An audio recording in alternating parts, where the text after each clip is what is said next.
ఉమ్మడి వరంగల్ జిల్లాలో ఎర్రబెల్లి దయాకర్ రావు, కొండా మురళీధర్రావు మధ్య నడిచిన పోటీ రాజకీయాలు అక్కడి ప్రజలు కథలు కథలుగా చెప్పుకుంటూ ఉంటారు. చంద్రబాబు 9 ఏళ్లు ముఖ్యమంత్రిగా ఉన్నప్పుడు ఓరుగల్లులో ఎర్రబెల్లి హవా బాగా నడిచేది. మంత్రి పదవిలో లేకపోయినప్పటికీ అధికార పార్టీ కావటం, ప్రభుత్వ విప్గా ఉండటంతో ఉమ్మడి వరంగల్లో ఎర్రబెల్లి మాట నెగ్గేది. అదే సమయంలో కొండా మురళి కాంగ్రెస్ లో ఉంటూ ఎర్రబెల్లితో ఢీ అంటే ఢీ అనేవారు. ఈ ఇద్దరి మధ్య హత్యా రాజకీయాలు కూడా నడిచాయని చెప్పుకుంటూ ఉంటారు. ఈ ఇద్దరి వర్గ పోరుపై అసెంబ్లీలో కూడా చర్చ జరిగింది. కొండా మురళికి నక్సల్స్ తో సంబంధాలు ఉండేవని చెప్తూ ఉంటారు. అప్పట్లో ఓసారి హనుమకొండ సెంటర్లో తన ప్రత్యర్థిపై కొండా మురళి కాల్పులు జరపడం సంచలనం సృష్టించింది. అదే సమయంలో నక్సల్స్ తో సంబంధాలున్నాయనే వంకతో కొండా మురళిని ఎర్రబెల్లి ఎన్కౌంటర్ చేయించేందుకు కుట్ర చేశారనే ఆరోపణలు ఆనాటి అసెంబ్లీలో ప్రకంపనలు సృష్టించాయి.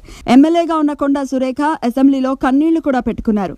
అప్పటి ప్రతిపక్ష నేత వైఎస్ రాజశేఖర్ రెడ్డి కొండా మురళికి, అతని కుటుంబానికి అండగా నిలబడ్డారని చెప్తూ ఉంటారు. అంతేకాదు, దాదాపు ఎన్కౌంటర్ కావాల్సిన కొండా మురళిని ఆ ప్రమాదం నుంచి వైఎస్ఏ తప్పించారని చెప్పుకుంటూ ఉంటారు.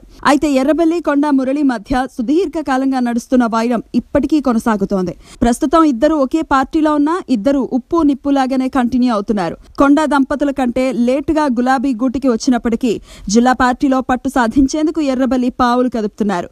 అందులో భాగంగా కొండా దంపతులకు చెక్ పెట్టేందుకు చూస్తున్నారట. ప్రస్తుతం కొండా సురేఖ ప్రాతినిధ్యం వహిస్తున్న వరంగల్ ఈస్ట్ లో తన సోదరుడు ప్రదీప్ రావుకు రాబోయే ఎన్నికల్లో టికెట్ ఇప్పించేందుకు ఎర్రబెల్లి తీవ్రంగా ప్రయత్నిస్తున్నట్లు తెలుస్తోంది. దాంతో ఎర్రబెల్లి, కొండా మధ్య మళ్లీ యుద్ధం మొదలైందనే టాక్ వినిపిస్తోంది.